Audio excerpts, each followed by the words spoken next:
Assalamualaikum warahmatullahi wabarakatuh.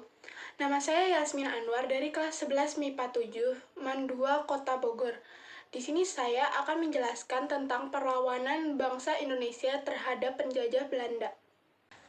Guys, kalian pasti tahu kan kalau misalkan bangsa kita tercinta ini pernah dijajah oleh bangsa Belanda selama 3,5 abad. Pasti kalian bertanya-tanya kan, apa bangsa kita tidak pernah melakukan perlawanan terhadap penjajah Belanda sampai kita dijajah segitu lamanya? Eits, jangan salah, ternyata bangsa Indonesia sudah melakukan perlawanan dari zaman dulu banget. Mau tahu apa aja? Yuk kita lihat. Ada Perang Padri. Perang ini diawali dengan adanya konflik antara kaum Padri dan kaum Adat.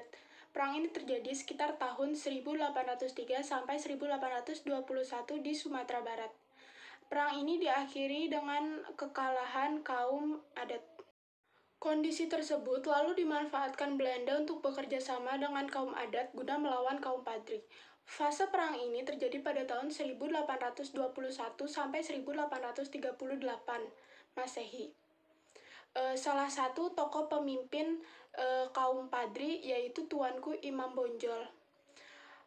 Perang ini diakhiri oleh kekalahan kaum Adat dan kaum Padri karena militer Belanda yang sangat kuat.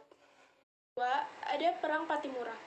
Pada tahun 1817, Belanda berusaha menguasai Maluku dengan monopoli perdagangan. Rakyat Maluku yang dipimpin oleh Thomas Matulesi atau Patimura menolaknya dan melakukan perlawanan terhadap Belanda. Perlawanan rakyat Maluku melemah akibat tertangkapnya Patimura dan Marta Christina Tiahahu. Yang ketiga, ada Perang Diponegoro. Perang Diponegoro adalah perang terbesar yang dialami oleh Belanda. Perlawanan ini dipimpin oleh Pangeran Diponegoro yang didukung pihak istana, kaum ulama, dan rakyat Yogyakarta.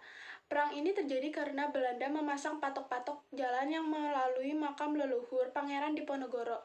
Perang ini terjadi pada tahun 1825 sampai 1830 Masehi. Yang keempat, ada Perang Jagaraga Bali. Perang ini terjadi akibat protes Belanda terhadap hak tawan karang, yaitu aturan yang memberikan hak kepada kerajaan-kerajaan Bali untuk merampas kapal perang asing beserta muatannya yang terdampar di Bali. Yang kelima, ada Perang Banjar. Perang ini dilatar belakangi oleh Belanda yang ingin menguasai kekayaan alam Banjar serta keikut campuran Belanda terhadap urusan kesultanan. Akibatnya, rakyat yang dipimpin oleh Pangeran Hidayatullah dan Pangeran Antasari melakukan perlawanan terhadap Belanda pada sekitar tahun 1859 Masehi. Yang keenam, ada perlawanan Kerajaan Siak Sri Indrapura di Riau pada tahun 1751. Yang ketujuh ada perlawanan orang Cina di Batavia pada tahun 1740. Yang kedelapan ada perlawanan rakyat Jawa di bawah Pangeran Mangkubumi dan Mas Said. Yang ketujuh ada perlawanan rakyat Batak. Perlawanan rakyat Batak dipimpin oleh Sisingamangaraja XII. Latar belakang perlawanan ini adalah bangsa Belanda berusaha menguasai seluruh tanah Batak dan disertai dengan penyebaran agama Kristen.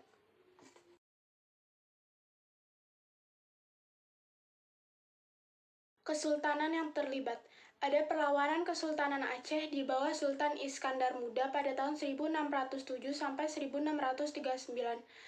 Yang kedua ada perlawanan Kesultanan Ternate dan Tidore. Yang ketiga ada perlawanan Kesultanan Banten di bawah Sultan Agung pada tahun 1628. Yang keempat ada perlawanan Kesultanan Banten di bawah Sultan Ageng Tirtayasa.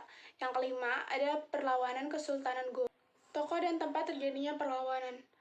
Yang pertama ada Patimura di Maluku, yang kedua ada Tuanku Imam Bonjol di Sumatera Barat, yang ketiga ada Pangeran Diponegoro di Jawa Tengah, yang keempat ada Pangeran Antasari di Kalimantan Selatan, yang kelima ada Raja Buleleng dari Bali, yang keenam ada Sisingamangaraja di Tapanuli. Sekian dari saya, mohon dimaafkan apabila ada kesalahan. Wassalamualaikum warahmatullahi wabarakatuh.